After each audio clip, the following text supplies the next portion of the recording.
Hey, Scott Spears here, all ready for another episode of Scott Spears Now, and we are in spring full bloom here at the station. And this is going to be a great episode of Scott Spears Now. We've got a newcomer here to the program, first-time visitor, but hopefully not the last.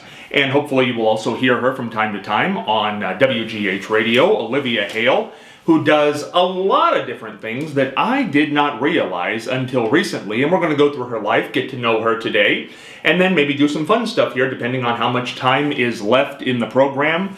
Olivia, it's good to see you again. We met at Kroger about a year ago. Yes, we did. So, did you ever think at any point when we met at Kroger that here you'd be today doing a television show with me?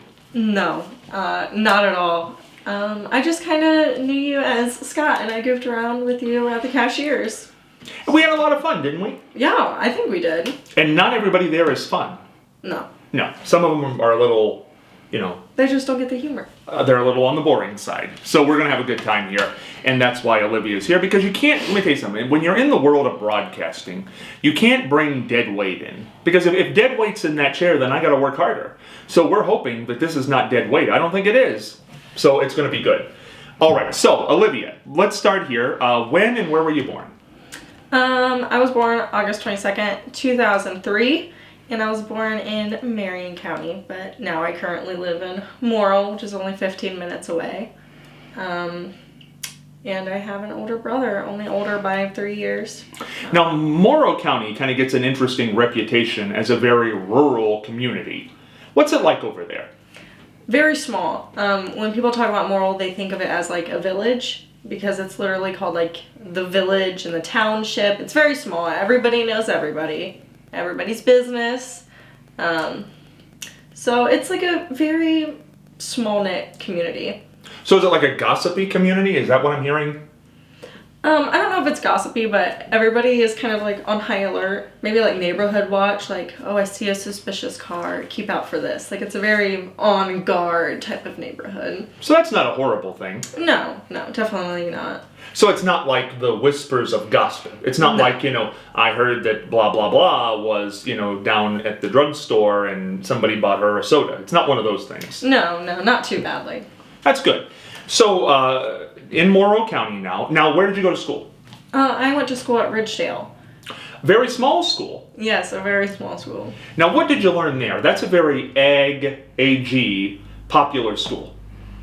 I think the school itself, what I learned was very baseline, normal. I don't think it's anything above and beyond, but you definitely did have the strong agriculture classes. Things like FFA were pushed a lot, 4-H, very like athletic based kind of students. You would definitely find and pick your crowd. Now, FFA, I heard recently, maybe in the last couple years, I went to an FFA meeting at a school. I think River Valley it was. Now, it is not Future Farm Makers of America anymore, is it? It's not. I didn't know that. Yeah, they changed it. But when I said to the person, I said, well, okay, then what is it? I don't think they knew. But I was hoping you would know, but... I didn't even know it changed. Google it. It's not Future Farm Makers of America anymore, because I guess that had too much of a rural-ish title. And I guess people are not becoming farmers at the great speed that they were before, but they still want people to participate in FFA. Interesting. Now, tell me what the 4-H's are in 4-H. Oh, gosh. You can tell me anything, because I have no idea what they are. I don't even know what one of them is. Happiness, I guess. Is it happiness? I have no idea. Well, see, I always wondered. Now, how is 4-H different from FFA?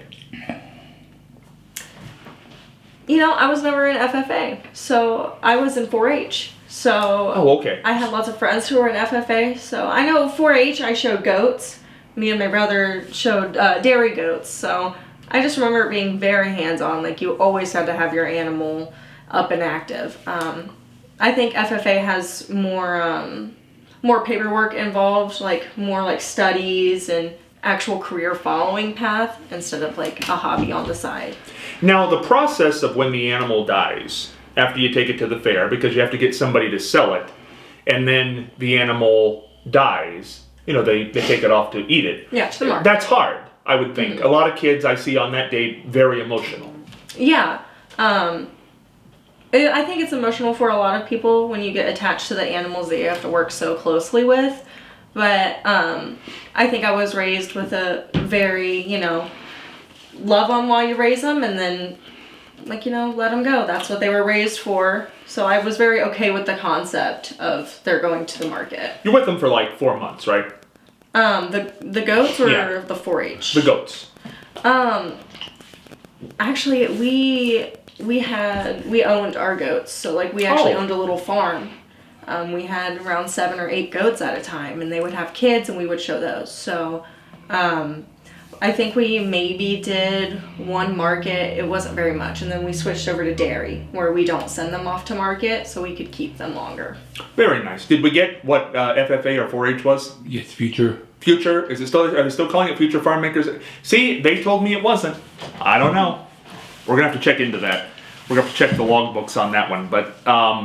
In any event, so you were in this very ag school. Now, somebody looking at you right now might not think that you would fit in at a very small, agriculturally driven school. How was that for you as a social person? I don't know. I feel like I really never fit in at that school. I wasn't really interested in the sports or, like, the farming was fun, but, like, there was never really that place that I fit in. And I remember constantly, like, begging my parents, I want to go to a different school. I want a way out. But my only way out was actually Tri-Rivers. So I felt like once I stepped out of the small little village school into a school with tons of kids coming from everywhere, it really felt like stepping into kindergarten for the first time. It was really hard to get out there and be social. I had lots of people come to me and they're like, what school did you go to? Or, you don't look like you would go from that school. Like, I guess, I don't know, people had certain looks to where they came from. But I guess I didn't suit my school, and it was really hard to get out there and get a social life afterwards. But Tri-Rivers was a really good place, for real. Now, you went to Tri-Rivers for what? Cosmetology. Yeah, okay. Cosmetology, because we had a cosmetology person in here a week ago, a licensed nail tech. Mm-hmm. So what would your field of cosmetology be? So cosmetology is hair, skin, and nails. With the nail tech side, they're just focusing on nails. So with my career field, it's a little bit of a touch of everything. You can cut hair, you're licensed to do nails, you can do makeup, you can also license to help people with tanning beds, spray tans. All right, now we're going to get into it because we talked about tans last week, and I don't think that our guest, just because she was a nail tech, knew anything about that.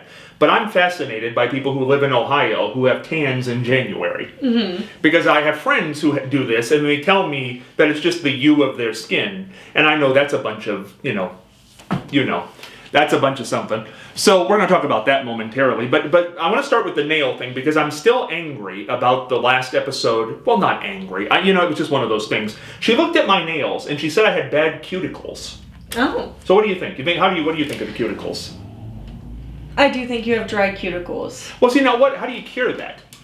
I would definitely suggest, you could even go to like a Walmart, they sell cuticle oil for like $3, and it has all that hydration and like vitamin E oil in there to help your skin get back to where it needs to be. See, what do you think happened here? So, can I ask you a question? Go right ahead. Are you a nail biter? Do you bite your nails? No, I'm not a nail biter. So, I would either say that you're using your hands a lot or you cut your nails too short, which can cause friction on the end of your nail beds. Now, how do you know, because people obviously cannot see my nails, how did you take a quick look like that and know that I had bad cuticles? Because a healthy cuticle is very, I guess, peachy tone, flush to the skin and the nail. It's not peeling up and there's no cracks or surface flaws on it. Can you believe in 27 years of life, I've never had my cuticles done? Maybe that's the problem? Once you get them done, you'll feel changed. 27. Just remember that. 27 years of life. That's a long time not to get your cuticles done, don't you think? I think so. But men, we don't go in for the cuticles. I was trying to explain this to Camden, who was on, that we don't get the pedicures and the manicures, and we wouldn't even say mani-pedi. That would never be something. But you guys should. But really? I think do it you should want be to see me? normalized. Do you want to see me sitting there at the nail salon with my feet off and cotton in between my toes and the sort of thing going on? Why not? We've seen way worse. I mean, I think it's good. Everybody should go out and get their nails cleaned, and even if it's just like a trim or a buff or even a clear coat, just because you're a man or a woman, you should still take care of yourself a little bit. If you want to do it, I feel it's perfectly fine. Yeah. I just don't know that I could fit that in to the busy schedule to, get that all done. Oh, I think you could. Seems, and apparently I need it, so it might be something I have to look forward to. And so you do hair? Yes. Okay, now we all know that everybody dyes their hair.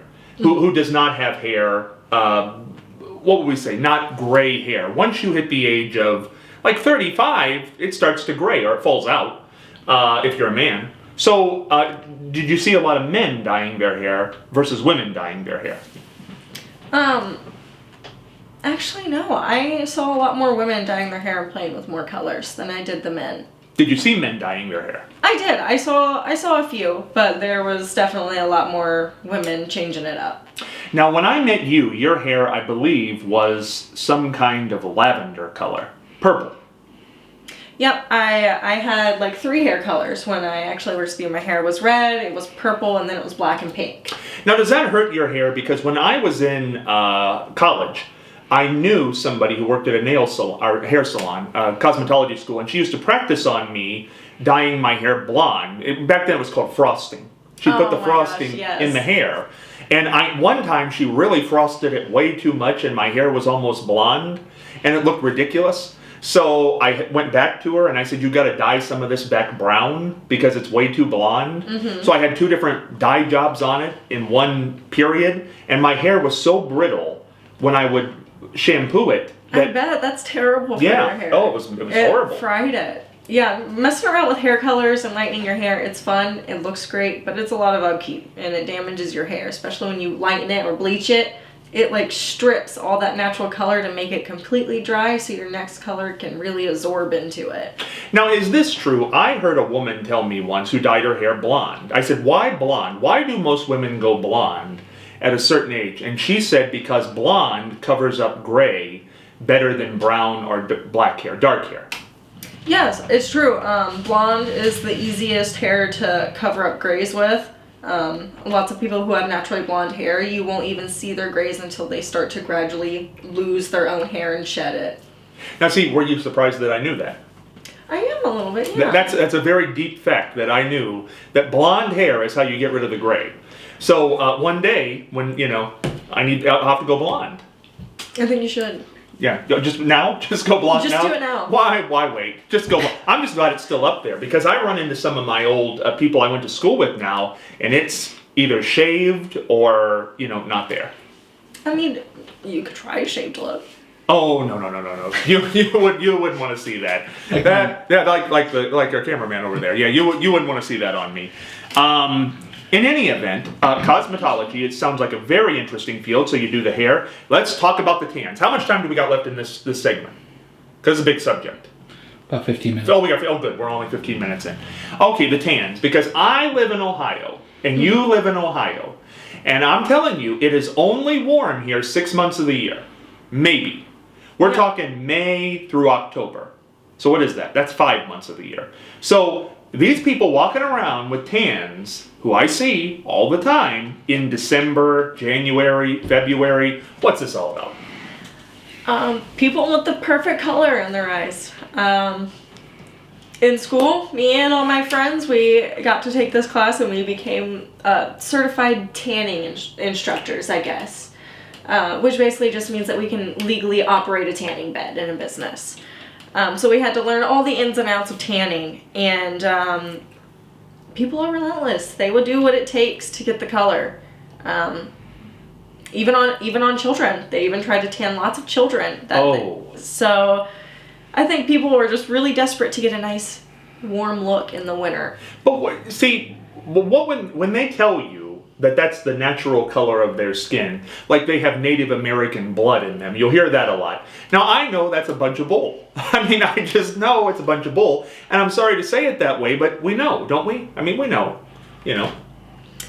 I think at the end of the day, people who claim it's natural and it's not, at the end of the day, your age will show it, because the UV rays from tanning beds do and are proven to age your skin. So one way or another, I think we'll eventually find out. What about the rub-on tans? Trash. Really bad. Really bad. Have you tried these? I've tried tons of them. Now, how do you do this? Because it wouldn't even be something that I would dream of ever trying in my life. But I can't imagine, because you got to get your face and you got your eyes up here and your mouth and your nose, but you also got to rub your legs and I mean, what? So it's a very scientific process. You feel like you're getting ready to go to war when you get ready to do it.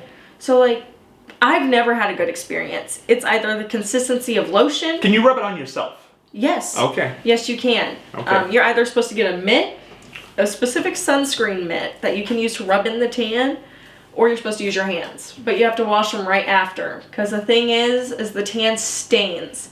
So, depending on your skin tone, they say it'll look great, but once it oxidizes, it turns orange. So people with lighter skin are going to look kind of orange. I've seen some people who look orange. If you watch television long enough, you're going to see an orange person come across your screen. You know who I'm talking about, don't you? Wait for that orange person to come across your screen. We now know what it's all about. Rub-on tan on pale skin. But no, I'm sure that... Have you ever had to apply a rub-on tan to somebody? Because I would think that would be very uncomfortable. I mean, like, I've applied, like, rub-on tan onto, like, my sister-in-law's back and stuff out in the summer, and it is very difficult, and you really have to search, because if you miss one thing, it turns orange. If you miss one crease, you're gonna miss that fold, and it's gonna be white, and then it's gonna be orange. You don't want that. And you don't want that. You don't want a patchy look. What color is the tanner when you put it on? Normally it's, like, white, or it'll look dark brown. How long does this last? Because don't you shower daily with soap and water? Yeah, so most fake tans, when you put them on, will usually stain your skin for about like 2 to 4 days. But if you excessively shower or exfoliate, I mean, it's going to come off with wear and tear. Now, the other big thing is, used to be spray tans. Now, can they still do that? Where I think you get pretty well like down in a bathing suit, and they get out the hose and, shh, one of those numbers. Yeah, actually over... Can I do that noise again? Shh, that's how it goes. Over at, what's the tan? Palm Beach tan or whatever. One of the tanning places here that I went in, they actually do have stand-up spray tan beds. So the person will go in there and it's like a cylinder and they open both of these doors, close themselves in, hold their arms up, and the machine literally just runs down like a hose and will spray tan that person. Wow. Now how long does that last? Spray tans are a little more permanent. I'd say about a month if you're good with it, 2 months. Now what does that cost? Oh, I would say a spray tan could probably cost anywhere from like 80 to like 150. I would say that would probably. But it lasts a month. Yeah. So you're really only paying like $20 a week for this color. Yeah, I'm sure you could like do the math and even it out with like laying in the tanning bed compared to just getting the spray tan. I'm sure they both have their benefits. What happens to your hair when the tanning's going on? Spray tan or like spray laying in tan. the bed? Spray tan. Normally you will put a cap on. You'll put a cap and they'll have you put, I think they have you put goggles on, but most people won't wear them because they'll get streaks, but they'll have you put a hairnet on. A hairnet? Yes. Like a cook? Yeah. I don't know if it's like actually a net, but it covers the hair so the hair doesn't get sprayed. Now the other part of this, we've talked about hair, we've talked about tanning, we've talked about nails, makeup. Applying makeup. Yes. What's the biggest mistake that women make when applying makeup? Because men, they don't apply makeup. Well, some do. Depends on which side of town you live on. But that's a whole nother thing. I would actually say 2, because I've had lots of people tell me either of these 2 things. They either really struggle with the application of false eyelashes or getting the right foundation to match their skin. Lots of foundations look really nice in the store, and most women or whoever wants to wear makeup will compare it to their wrist, the bottle to their wrist, to see their true tone of their face. And sometimes it looks good, but back again to that oxidizing, it won't look as natural as it does face to neck. So I think a lot of people struggle with getting the right foundation shade. Now what about like blush and, mascara? Is that it? Like mascara. Mascara. Yeah. Eyeshadow, taking care of your eyebrows, all that sort of thing. Yeah, it's a routine. I think it takes a long time to get ready in the morning. It definitely does, for sure. As somebody who has been there, done it, does it, it does. Like when you get up in the morning, take me through the process. You get out of bed, and what do you have to do before you go out the door? Well, the goal is to try to do as much as I can with my eyes closed, because I refuse to wake up. So, after I run into everything, I'll work my way to my own little makeup room that I have, and I'll normally start at 7 o'clock, and I'll make a goal to be done by 7:30. Normally, it doesn't take me 30 minutes now to do my makeup because I do it the same way every day, but I will sit down and I will start with eyeshadow first, and then I'll do like the mascara on the eyelashes, and then I'll apply foundation last. That way none of that eyeshadow drips down onto your clean foundation. See, they're looking at you on camera, but I'm looking at you kind of close here, and it looks very nice. But you have more of a, what color skin would you say? I would say very, I was going to say fair, but I feel like fair is darker than me. You think? I feel don't like know. I'm very pale, but that's just me. But so you would not go for the tans? No. Okay. Now your hair, your hair now is black? Yeah, I'm trying to go back to my natural color. I've been rocking with it for a while now. So now what the way you have your hair done tonight, what does this hair do? It's like my hair is very short. So compared to when people do high ponytails, my hair is very short. So it just kind of ends here. So I like to say it's like a my little spiky ponytail, because You got the ponytail on top. Yep, it's all the way up the top because it's so short that if I put it in the back, it kind of looks like I'm just bald. So now, when you do this, what look are you going for? Like, where would you wear it? You're doing television here tonight, but if you were doing this, like, would you go to the grocery store dressed like this? yeah, I've wore some dramatic looks to the store before. I've walked in with rhinestones on my face. I've had my hair all sorts of rainbow colors. I'm not really afraid to go out there and be bold with it. I mean, people are gonna look, people are gonna say things. I just do it anyway. I like the makeup. Now, when I first met you, though, I think you wore glasses. I do mix between glasses and contacts. Now, glasses, I hear, are very popular now. Yeah, actually, I think I've been hearing that too, with the framing of the face. That's why I wear them. It's just a cosmetic thing. I mean, I feel like you should wear them to see, but... Well, it's good to see, because you got to see people's names, because you don't want to mispronounce their names when you're doing a show like this. But I think it's fascinating, because I've seen a lot more people wearing glasses now than ever before, and I know a lot of people can't wear contacts. Yeah, I don't know, I feel like I've always wore glasses, especially as a kid, and as I got older, I got contacts. As a kid, I hated glasses. I felt like I just didn't look like myself in them. I got tired of bumping them on things. They just seemed like almost like a nuisance to me. And people would go around bragging about their 20/20 vision. So I just felt like I was missing out. So once I got contacts, I was kind of like, oh my gosh, I don't have to deal with the frames, and this is easy to pop in and out. I can go swimming. I think they both have their pros and cons. Now, when we look at this whole thing, when we look at hair, when we look at makeup, when we look at tans, when we look at nails, it's really all the superficial things in life. Now, when you work in that field, do you become somewhat jaded to superficiality or more into superficiality because that's what people are coming to get done? I feel like half of yourself wants to stay up with the trends, and you really want to be connected with your client. So I feel like you're wanting to almost, like keep up with the trends, keep yourself updated, and not really fall behind. That way you can show that you're up to speed with the kids these days. And I feel like you're definitely more leaning towards keeping up with all the trends. And does age matter? You know, somebody brought this up the other day, and I'm thinking about this when it comes to looks and things of this nature. That really, I mean, the legalities of the matter are really the age of 18. But once you're past the age of 18, do looks and age really matter all that much? I mean, because we always see the 80-year-old man with the 40-year-old wife, or the now I see the old, like Carol Burnett, we just celebrated her 90th birthday. She's married to a much younger man, like 20 or 30 years younger. Does it really matter once you get over 18, or is it just the person? I think it's the person. I think it takes certain people to find their matches. I think some people are old souls as opposed to their real age. Yes. I think that. Now, what kind of hobbies do you do? Aside from, because I'm saving the other career for the other side of the break, but what kind of hobbies do you have?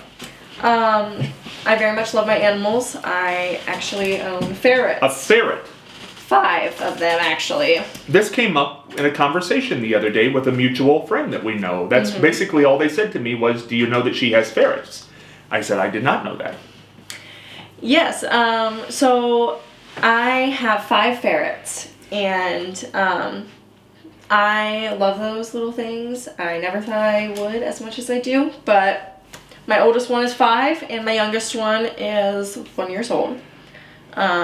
So I play with them a lot and I do painting. You paint? Yes, I'm not good at it, but I do paint. Now, what do you paint? I like to paint memes from SpongeBob.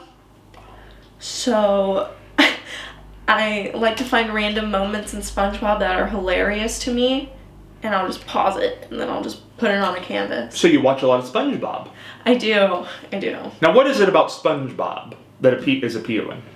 I've watched it ever since I was a kid. It was a show that my dad and I would sit down and watch, and it always made me laugh, and I feel like when I watch it, it brings me like into comfort memories, and... So it's very comfortable. Yeah. So you got a lot of SpongeBob at home.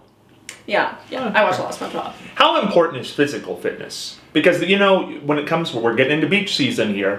People want to get ready here after the holidays and so on and so forth when they go to the beach, that they look a certain way. Myself, I think it's important to get up every day and do something and be active, have a job or like a hobby. Keep yourself active and up in some way, but myself, I no longer go out of my way anymore to go to a gym because I feel like I do just fine on my own. So, what did you find when you went to gyms? Because I find gyms are fascinating places. Not that I would ever go to one, but they are just fascinating places to pass by. Yeah. When I used to go to Planet Fitness all the time, and I was very nervous to go into a gym. I thought everybody was going to be staring at me. Like, I'd never been in one. It was very busy. First thing I noticed was that everybody was doing their own thing. Like, everybody had headphones in, there was music, there was TVs going, like, nobody really looked at you. So, it ended up being pretty comfortable to work out there and be active. I just ended up realizing it wasn't for me. Now, what were the most important things? We got 2 minutes. What were the most important things to work out there while you were at the gym? I love to do the stairs. The stairs that climb up, yes.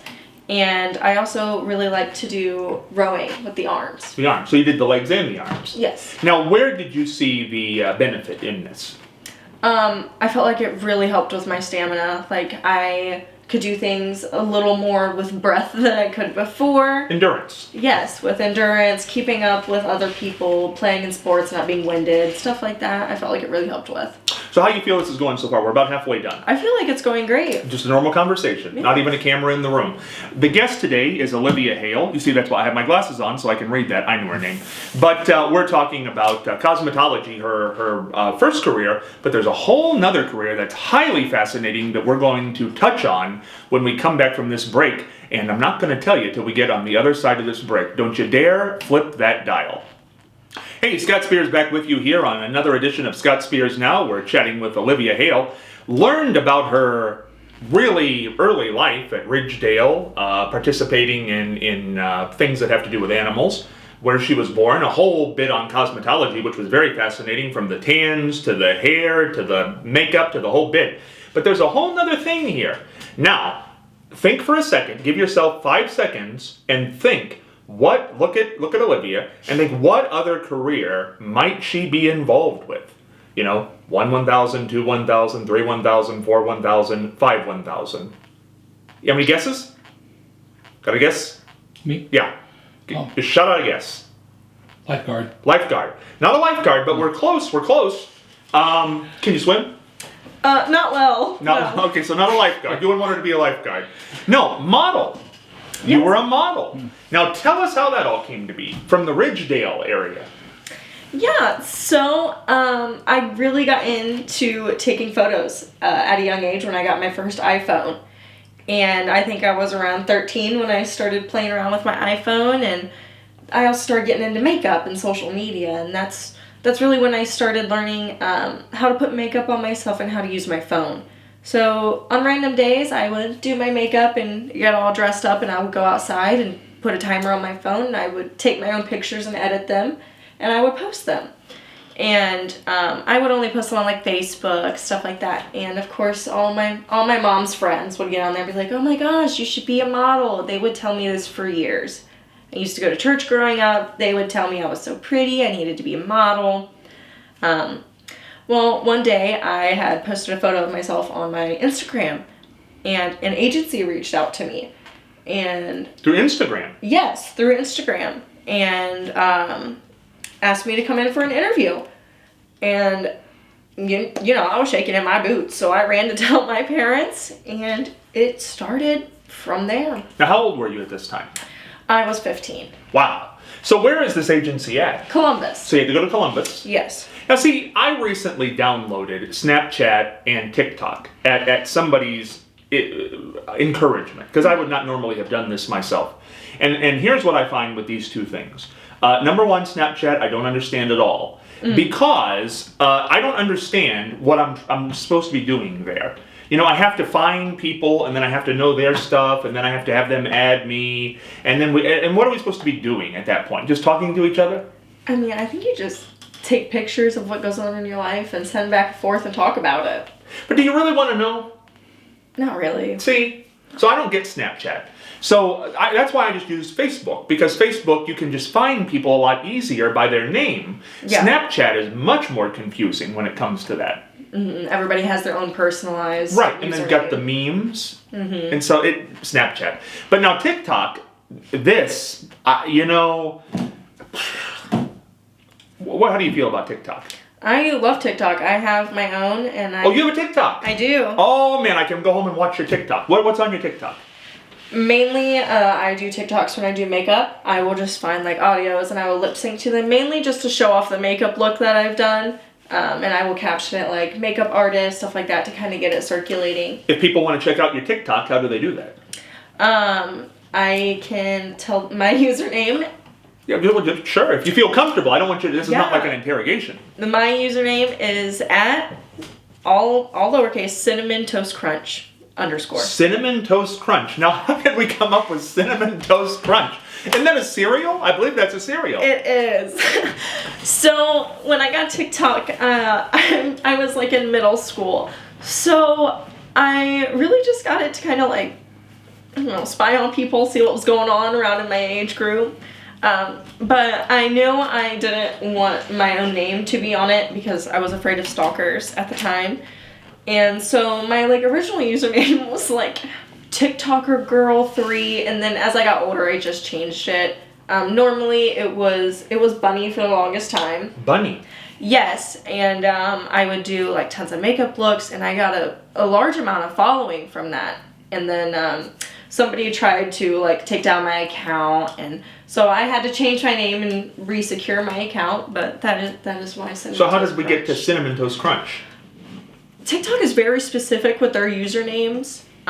So like I tried to get around it by putting underscores, by a whole bunch of other stuff. I tried pickles, sandwiches. I've tried my name, even that was taken. So I really just went out on a limb and took the name of cereal. Were you eating Cinnamon Toast Crunch at that time? No, but I knew I had some in the pantry. And it came up. Yeah. See, I don't even know what my TikTok thing is. I couldn't even tell people right now because I don't know. I have no videos. I wouldn't even know what to video. And you know, see, I downloaded it, and the first thing that happened is a video came up of two girls dancing in Arby's. And I said, oh, this is something, you know, la-di-da. And then it was some girl on a tractor. And she was talking about if you can't spread manure, we can't be in a relationship. And I got that far, and I said, I've had enough of this for today because I don't really understand any of this or why this is a thing. Oh God, you would be surprised by you would be baffled by some of the stuff that is on there now. There's some things I can't even explain. You came from an egg school. If a guy can't spread manure, forget it. I guess if that's what it takes. This girl on a red tractor. I don't understand it, but it's very strange. Apparently, it has to do with algorithms, and I don't have an algorithm yet. So it goes off what you like. Like when you like a TikTok. I haven't even searched it. I can't even get past the first video. I don't even know what I'm doing on there. It's terrible. It's a tragedy with me and TikTok. And Snapchat, I just, whatever. I have to download Snapchat, though, because some people aren't on Facebook. So the only way to contact them is on Snapchat. It's trouble. Yeah, I think Snapchat's kind of easier to set up because it goes directly through your phone number, and you can quickly set up an account. Now, we were talking about your modeling days. So you get the job modeling, and what type of things did you model? We had to be trained first. We had to go through classes. Oh. They taught you how to do your makeup, your diet, and Your diet? Yes, your diet. Oh, what's your diet? For a 15-year-old. So at the time, what we were given from our agencies when we would show up, we were only allowed to eat tofu and drink coconut water. And I remember sitting there and I was like... All day? All day. Tofu and coconut water? Yes. Where do you get that? I don't know. It was just always there. They just had it there. And it was just always there. So when you went home, you didn't have any Cinnamon Toast Crunch? No, when I went home, I definitely snacked. So that's just while you're at the shoot? Yeah. There was definitely a lot of people there who was very into the regimen, but I was a 15-year-old. You weren't going to get me eating tofu all day. But yeah, so they taught you how to do all that. We even had acting classes where they would put us in front of a camera and pretend to be in a commercial. So you can act? We were trying to be taught, yes. And then we had runway, where you had to practice walking on the runway. Now, how do you walk down a runway properly? Not to the beat of the music. I thought that you would walk to the beat of the music. No, you actually don't do that, because apparently what I was told is that it makes it look like you rehearsed it, like you're in a theater, or like you're in a band. And the first thing they'll point out when you get there is if you walk on the runway and they ask you to walk for them, they'll look at you and they'll say, "Were you in band?" And they can point out if you were in band or not because of how you're walking to the music. I thought that was very interesting. So if you were a band kid, being a model is much more difficult. Yeah, because it's literally teaching you the exact opposite. You can't walk on the beat. You don't need to turn on the corners that sharp. It's definitely a back and forth. So what type of things did you model? So I modeled, I remember one of the classes that I modeled in had, it was like 80s. I remember I had neon pink pants, black shirt with like a radio on it, and black stilettos. And we would runway those clothes. I did long formal dresses. One of them, like the train was very long, it was very huge. And I also did like couples runway. So me and a male model would be partnered together to display like an outfit, like a wedding set or prom, something formal like that. Now, as we talked about before the show went on, I think people have a stigma placed on models that they are nose up in the air and sort of superficial. What did you find in the modeling industry? I feel like there's a good mix of people. I feel like when I came into it at a young age, I came in with a very wide age group of people who came from all over. We had a guy who came from India just to be there. So it was really, really interesting to see all of that. And I think it is a pretty good mix. You had those people who were there to compete. Like, they were there to win or they were going home. And then you had the people who didn't really know what they were doing, which was probably me. I feel like you just really have to get to know people. Lots of people who are models are very proud that they are models. Well, I think you should be. Which is rightly so. So they like to display it everywhere. I used to display me being a model everywhere, and I think that sometimes will give people the wrong impression because you're posting it everywhere and talking about it. Now, how do you display it? Do you like wear a shirt? Yes, I am a model. You know, one of those shirts. How do you do that? For me, I had a portfolio. And you would carry that around? And I would carry that around. I would put photos online from my portfolio, and I would share that around or say, hey, I'm going to be doing photos this week. Make sure you look at next week when they're up. Like, just little things like that to keep people in the loop. Now, did anybody ever come to you and want you to model something once you were of a certain age that you say, I'm not modeling that, turn it down? Yeah, so once I hit the age of 17, I was asked to do a boudoir photo shoot. Boudoir. Now, what is a boudoir? So boudoir is very lingerie, minimalistic, very shadowy, very, very out there, and in my opinion, not appropriate for myself as a 17-year-old. So I told them that I'm only 17 and I'm not comfortable with that. They wanted to do a neon boudoir with like neon powders and stuff like that. And then they proceeded to wait until I was 18 to ask me again, and I politely declined because of the rush with COVID and, you know. No, so if it wasn't COVID, you would have done it.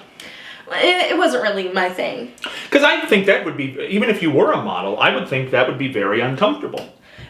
You definitely have to let your guard down around those people, and being myself being a woman, and lots of these photographers are mainstream men. You have to put a lot of trust in somebody to go meet them in this studio or apartment. So I feel like there is a lot of pressure. I would think so, especially in something like that. Now, what's the pay like? I mean, you don't have to give us exact figures here, but what are we in the neighborhood for a shoot? So, there was a model that I worked with. Her name was Sadie Miller, and she actually, like, rose from the agency. She went above and beyond, and she got on, like, Biore, or it's the skincare, you know, like the wipes and stuff like that. She's currently on the cover of those. And so something as little as that, per, like, however they mathematically do it, however much sales get out of it, you can get like $600. If you do a commercial, you can get like, let's say you can get $1,000 every 20 times it's played, or like, wow. You get so much of a percentage of the work that you do. And if you're an adult, because I came in as a minor, my parents got the money in a separate account because I was a minor. But when I became an adult, you know, you really split that with your agency and then just yourself. And so what's the most money you ever made for one modeling gig? I would probably say maybe $450, $500. That's pretty good. Yeah. Because how many hours is this? Oh Lord, not long at all. Like 2 hours. 2 hours, $500. That's $250 an hour. That's pretty good. Now, are there things that can ruin your modeling career? Yes. Lots of photographers look for specific bodies, facial features, and skin tones. So when photographers go to look for models on the market, it's kind of like they're going through a grocery store. They're looking for that right person to fit their vision. So I think there's lots of things that definitely put off photographers and businesses, such as teeth, hair, and maintaining of your body and like your facial, like your eyebrows. That's where I was getting at. Because if you don't keep yourself well groomed, that's one thing. They're like, okay, you know, we could fix up the grooming part, but if you don't keep your teeth nice, it's very hard actually for modeling agencies to want you, because it's all directed towards the perfect smile. You know, the less editing really, that's what they have, pay attention to. Yes, is a lot towards your face, like your eyebrows, your facial expressions. Can you smile? Can you not? Because they want to do the least editing as possible. The less work for them, the more money they make. Do you feel that looks, because this has been a long conversation that people have been having for a long time, do you think looks get you further ahead in life let's say if you're a good-looking person versus an average-looking person, that you're more likely to get the job, you're more likely to get the promotion, that sort of thing. It's sad to say this, but yeah, I think there is a pretty privilege out there for people who are, I guess, more nicer looking. I think that they get a little bit of an advantage than other people. But is there also a yin and the yang here that somebody who is decent looking would have to face things that people would not, who did not have that problem? Like harassment. Yeah, I think it works. The phone works both ways. Like, you definitely have more eyes on you on one side, or you have the bad with the good. With the harassment, I definitely think so. I think it works on both parties. Well, I think one of the pageants, I don't know if it's Miss America, Miss USA, one of those things, they call them scholarship pageants now. Okay. They no longer call them beauty pageants, and for years they call them beauty pageants. And I think they've even now taken the swimsuit competition out, which used to be a very big thing. And I think that's all because of objectification. Yes. Yeah. I think it is because not everybody is built the same. Not everybody looks the same. And especially in the modeling and fashion industry, you're all pressured to look alike, be skinny, be tall. So I think it's a hard career. It really is. Well, I think it'd be very, very hard because I think all that upkeep would be tremendous. Yes. And then you have to carry the portfolio. Now, how often do you have to take new pictures? Your agency would like you to refresh them at least every 3 to 6 months. So it's almost like you're going and getting like school photos or spring photos done. Now, what would be your dream job? Now, we've talked about cosmetology, we've talked about modeling, we've talked about your love of animals. If you could have any job in the world, what would it be? I know I'm already licensed as a makeup artist, but I want to be big. I want to do backstage makeup on celebrities. I want to do it. I want to be a professional makeup artist. I want to get my work out there because I feel like I do good work. Really? So you want to work on like men and women who are actors? Yeah, actors, actresses. I actually did at the Palace for one of Virgil's musicals. I didn't participate in the musical, but I did the entire cast backstage musical. I did over 50 people a night. Over 50 people? Yes. Can you just blow right through that? Yeah. Now, let's say I want to look good for this television show, but I don't want to look good, with makeup. I want people to know I'm wearing makeup because, we men have that thing. So what would I need to get done? So, but you don't want any makeup on? No, I want people to not think that I have makeup on, but I want them to think, hey, he looks good this week. There's something about him that looks a little different, but not that I have makeup on. Probably, with most men who do appear on camera and don't want to have the more feminine makeup look, most of the time they'll go with like color correctors or like concealer or like a foundation or like a powder to cover up redness or wrinkles, stuff like that. You wouldn't get like a whole like eyeshadow, mascara, eyelashes. I haven't been in the tanning bed, so I think the wrinkles maybe are okay still at this point. I don't think there's... No, you look good. I'm looking good. Okay, well, good. See, I don't even need the makeup here on the program. No, but I think that's interesting because I was doing a television show one time for WMNO television, and I remember there was a big discussion about getting makeup, and the men did not. That was not a thing that they were into. Getting like their makeup done? No, didn't like to get that done because it felt funny. It felt like you had something on your face, even though people didn't really know that you had something on your face. It felt like you had something on your face. Yeah, you can definitely feel when you have makeup on, especially like if you're somebody who doesn't wear it. It almost feels like a lotion or like a sunscreen. And some people just can't tolerate having something or like a lotion on their skin. So sometimes it does bother people. The women were all about it. The women on that show just, they had darkeners for their skin and lighteners and the whole thing. But the men, we didn't know, our elbow from our rear end when it came to that sort of thing. And the women always wanted to change their clothes every day too because they didn't want people to think they were wearing the same clothes every day. Because we taped all the episodes in one day for a week. So they would change their tops in between every episode so people would not know that, they wouldn't think they were wearing the same clothes every week, even though we taped them all in a day. The guys, I guess they thought we just slept in the studio and never changed our clothes. See, women, it's a whole different thing. Yeah, I mean, to each their own. To each their own. Now, when you go out in the summer, today you're wearing a shirt and shorts. Is this a normal? Are you a fashion type of person, I guess is what I'm saying here?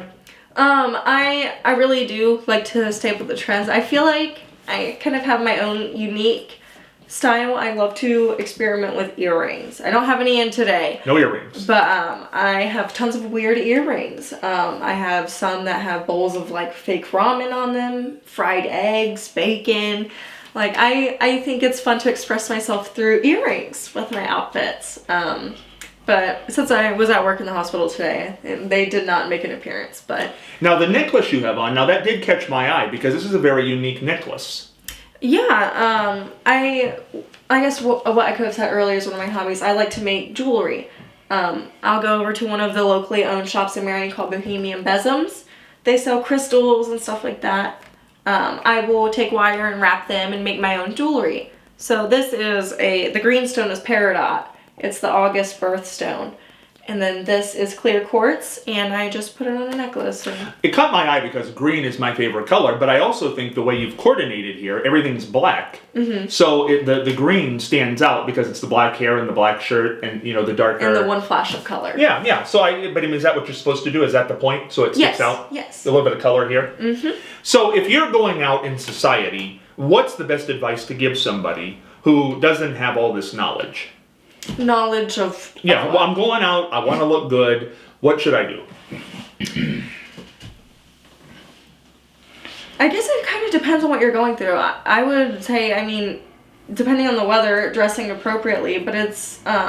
if you're going out there and you're wanting to look for, like, a new style and, like, trying to figure out how you can fit in, easiest way, I would say, if you're not a TikTok person, would be Pinterest. Pinterest has tons of outfit boards. And I think it's really easy to go to Walmart and make a simple outfit that people spend hundreds of dollars on. I think it's easy to be fashionable. You can do them cheap. Yes, you can do it cheap. Now, are you a fashionable person? Yes, I like to think so. And so, what like, if you were going out to where do you go? Like the supermarket. Like, where do you get dressed up to go these days? So, I got dressed up with, my boyfriend last time. We went to a fancy dinner. Fancy dinner. So what do you wear to a fancy dinner? So what I wore is, we had rented a log cabin. So we had a nice wintry log cabin dinner. So what I wore for that was, I knew it was going to be cold, but it was going to be a warm environment. So I wore kind of like these black long leggings that kind of were high-waisted, and I wore a bodysuit that was very dark velvety purple with dark purple sparkles on it, and I put my hair up. That way attention would be drawn towards the collarbone area, and I think that was perfectly fine for a nice dinner, cute, simple one piece with pants and then a simple heel, and that's how I wore it. Now, do you think people pay attention to this sort of thing when they're out eating? Not everybody. No, I think certain people who are like into the fashion trends or who pay attention to other people's clothes, you definitely have those people, but I don't think everybody pays attention to how other people are dressed. Now, you say you got away from the modeling because of the pandemic. Yes. So, do you hope to get back into it now? Yes, I do plan to get back into it as freelance, so I won't be under an agency, which really makes no difference. It's perfectly fine. So I do plan on going back into it and working with some local and out-of-state photographers to get some work in. Very nice. So if you're a freelancer, what's the best advice? Let's say there's somebody out there who wants to model. Mm-hmm. What's the best advice you can give to them in the 2023s? Just keep posting and promoting yourself. Keep promoting yourself. It doesn't matter how many likes you get. It doesn't matter if you get 3 likes compared to 28 compared to 1,000. I feel like likes are very driven, saying, hey, I've made it this far, look how many people have seen it. Never stop promoting yourself. Always put yourself out there and look for new ways to incorporate up-to-date styles and trends into your work. Now, when you look at your whole life at this particular point, what's the highlight?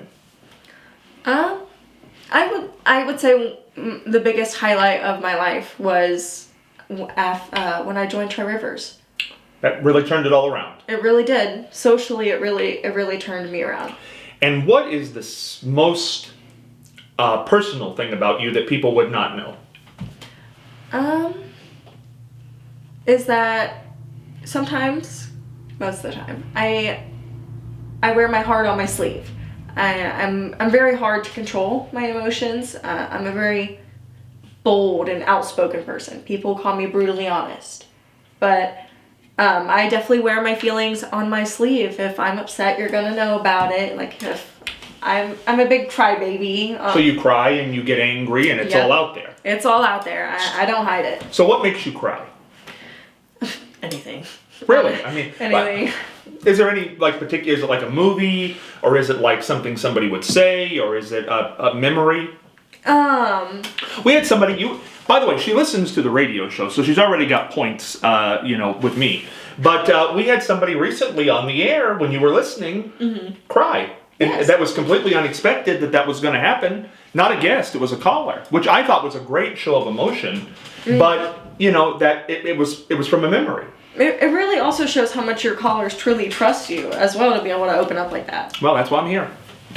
But that's why I show up every morning. But no, I think it does. I think I am me. You've known me. This is an insight into myself. You've known me away from the microphone, and you've now heard me on the microphone. Is there really any difference? No. No, it's the same person. No, you're still yourself. Yeah, and people I think that there is a little bit of a facade, like there is with most people. But I'm really me, for better or worse. He's really him. Yeah, really him. This is me. This is me 24/7. But so what would make you cry, much like that caller we heard today? I think he was talking about his parents and his siblings who were no longer with us, and that brought out the emotion, which I don't think until he started talking he realized that was going to happen. Yeah. Honestly, one of the biggest things that can make me cry, it sounds cheesy, but it's love. Love. I love seeing people in love. Like if I walk by and I see like two older people on the street, clearly married, eating ice cream, I'm like, I'm tearing up already. Really? Love. Yeah. So what's your definition of love? This is an amorphous term for people. Definition of love. You didn't know it was going to get this deep here today, did you? No. Well, we got 2 minutes for definition of love. What's the definition of love? A quick 2-minute definition of love. 2 minutes is pretty good. I would say is finding that person that you connect with on a more soul level, more spiritual level. And if people don't really know what that means, it's like finding the other half to your missing sock. Like you are just the perfect people together. You laugh, you cry, you can truly be yourself around this person 100%. More than a mom or a dad or a brother. Someone you can love and want to invest a family into. But can that be more than one person? Because see, I think that's interesting because I've known people who were married several times. So I think when they were in that, they probably felt that they'd found their missing sock. But then their sock went to another sock, and so they had to find another sock, so it became a whole thing.